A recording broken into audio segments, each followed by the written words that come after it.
Donald Trump has been accused of sexual assault and harassment by more than a dozen women since he first ran for president in 2016. Now he's finally being held legally accountable for one of them. A Manhattan jury found that Trump did sexually assault former magazine writer E. Jean Carroll after a lengthy legal process held up by a series of challenges from the former president. Carroll filed the civil suit back in 2019 after coming forward with allegations in an excerpt of her memoir published in New York Magazine, accusing Trump of sexually assaulting and raping her in a dressing room in a New York City department store in the mid-1990s. The six-man, three-woman jury found Trump legally liable for sexual assault and battery, but argued Carroll didn't adequately prove her allegation of rape. The jury also found Trump guilty of defamation over statements he made online calling the allegations a hoax and con job. After the ruling, Carroll expressed feelings of relief and vindication, writing, "I filed this lawsuit against Donald Trump to clear my name and to get my life back. Today, the world finally knows the truth." Trump responded. What else can you expect from a Trump-hating, Clinton-appointed judge who went out of his way to make sure that the result of this trial was as negative as it could possibly be? We'll be appealing this decision. It's a disgrace. Trump now has to pay Carroll more than $5 million in damages and confront the decision as he runs for another term as president. But how much will this affect him, really? And what does this mean for other survivors of sexual abuse? I'm joined now by Dr. Tina Opie, a visiting scholar at Harvard Business School and an associate professor at Babson College, and Jen Dederick, author of She the People. Dr. Opie, Ms. Dederick, thank you so much for joining us. It's so much to unpack with this case here, so much to unpack. It's the first time a former president is found liable for sexual abuse, and it's a civil case and not a criminal case. Trump's attorney, I want to ask both of you first, expressed sort of happiness that the president was vindicated of rape because that's not the charge that he was found legally liable for. Do both of you ladies consider this a victory for sexual assault survivors?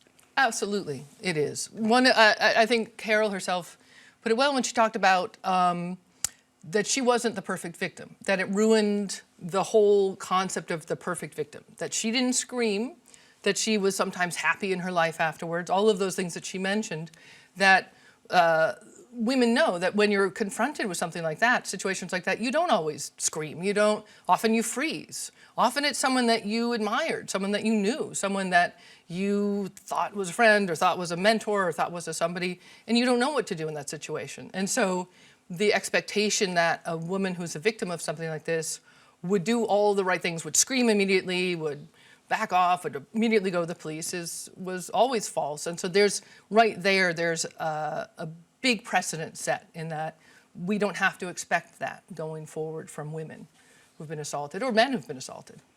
Dr. Opie, are you making anything of the rape charge not being part of what the jury found Trump liable for? Well, I don't want to be graphic here, and I'm not an attorney, but my understanding is that the difference between rape and sexual abuse, which is what he was found guilty of, is penetration. That's correct. So the bottom line is he did something sexual that he was not supposed to do, and he was convicted of that. So that is a victory, because I believe he has been saying that none of this happened, and yet the jury found him unanimously to be guilty of that. So I think that that is something to celebrate, because my hope is that the truth has gotten out. Justice was served in the sense that he was found to be guilty. So I'm grateful for that. And his attorney, of course, is going to try to spin it. Well, he was vindicated of rape. Not so fast. He was found guilty of sexual abuse. That's not something that I would want on my resume. Did either of you make anything of the fact that the jury contained more men than women? Like, did you find it encouraging, given that when we started looking at sexual assault through a different perspective with the rise of the Me Too movement, the discourse was difficult for some folks? I think it is very encouraging that men were able to listen to her. I think that one of the things that, some people have been talking about how initially when the Me Too, this version of the Me Too movement, the hashtag Me Too movement, when it started, there was the argument that, well, we needed a lot of convictions to see that it was working. But what really needed to happen was that men needed to hear the stories and understand. I think for a lot of men, it was a shock to them that they think, well, not all men have done something like this, but all women have experienced something like this. That there's something that in telling those stories that we would just tell with each other, if that, we would just tell other women, that suddenly men were hearing those stories and understanding what women had gone through. And I mean, my mother was sexually assaulted here at WGBH while she was interviewing for an internship position. Wow. I mean, so it's funny that now I'm here talking about it all the time. Yeah, and then it was during the interview, the guy kept grabbing her butt. And afterwards she said to her friend who worked here, he kept grabbing my butt while he was giving me the tour. And her friend said, oh, you get used to that, because she worked with him and he just did that. And so the fact that, that was the 60s, we have progressed, it wasn't as open, and now it's something like, oh, women have experienced that, and so the fact that now we have men who are able to look at a situation like E. Jean Carroll's and say, oh, clearly this was a violation, clearly she didn't deserve this, she wasn't dressed a certain way, she wasn't asking for it. That's a huge, huge step forward, I think. I want to stay with you before I go to Dr. Opie. Was that person punished? No, of course not. It was the 60s. Have you seen Mad Men? It's not, no. I think he maybe years later was, but I don't know. I'm not even sure who he was. That was just sort of part of the culture in the 60s. Wow. That's what young women were for. Yeah. Dr. Opie, are we looking at this verdict as though we have made some progress, particularly when it comes to men hearing the stories of women survivors?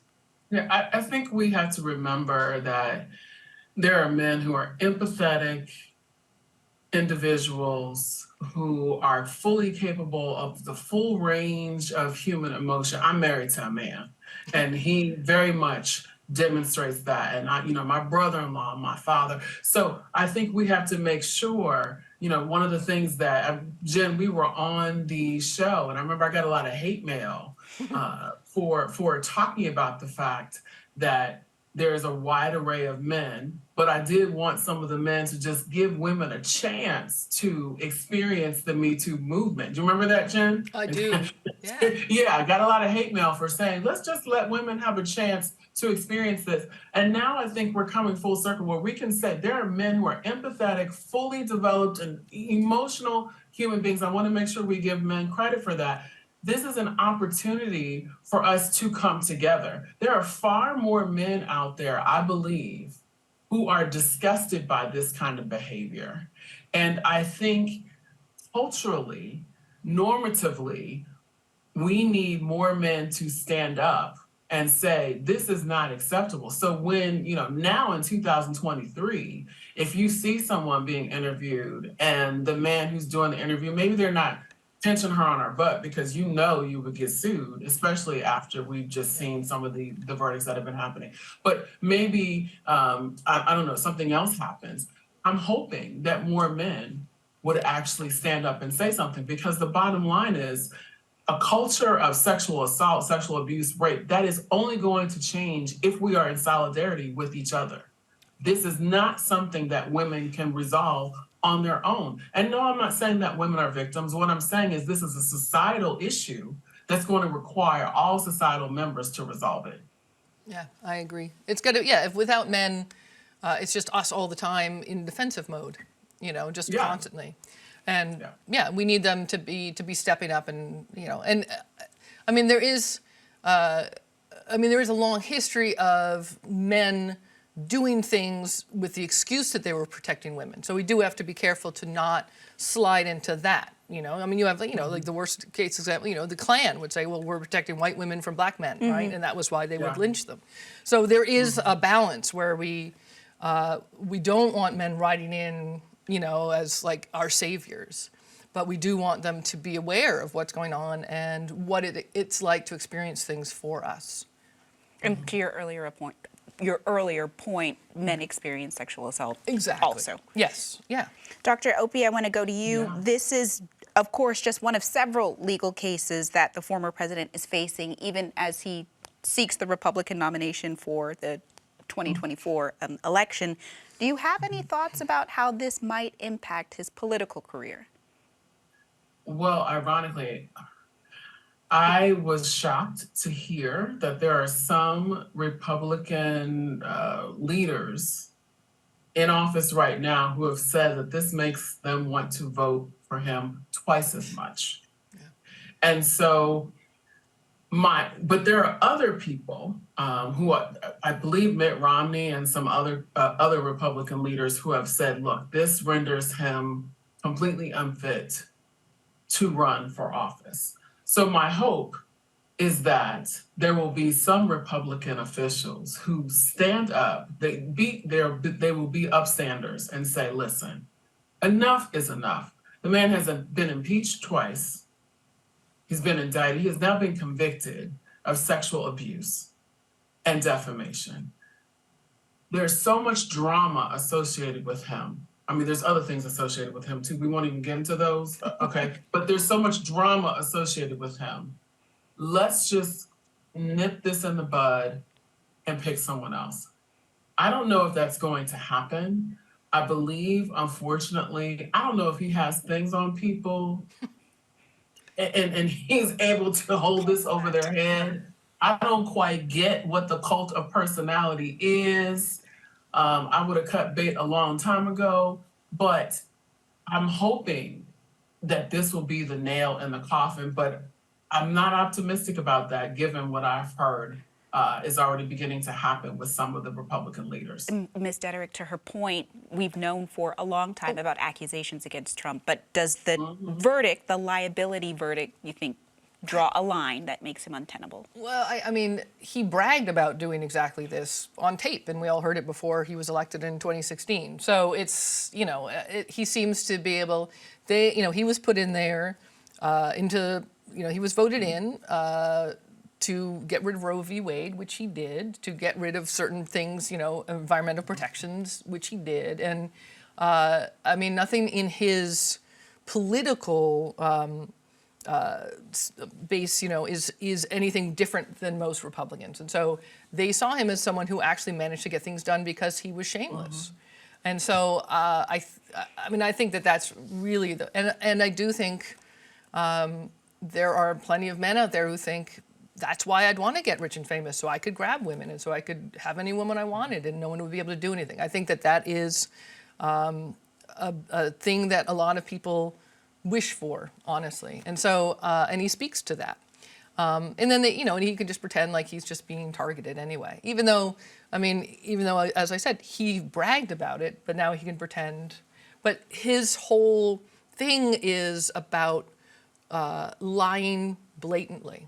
It's a fascist approach. It's an authoritarian approach. You lie, you get away with it, and people are not sure of what the truth is anymore and don't feel like the truth matters anymore. The one great thing about this verdict is that the truth mattered in this verdict. And he actually got convicted and he's actually seen consequences of his actions, which he never does normally. Hasn't his whole life. So, he was a spoiled rich kid whose dad just bailed him out all the time. So he's facing consequences now. But yeah, I think his fans they're going to stick by him. They love him. They love this about him. Yeah. Yeah. Yes, absolutely they do. Are either of you, it doesn't sound like it, but I have to ask, are either of you put off by this being a civil case and not a straight criminal one? Well, it was the option she had. So, would I love it if it was a criminal case and he could be locked up for it? Lock him up, right? I mean, sure, that would be a great irony after calling for Hillary's, being locked up for all those years. But, but you take what you can get. We still have, the woman who gave me my blowout today is from India. It's very lovely. Thank you.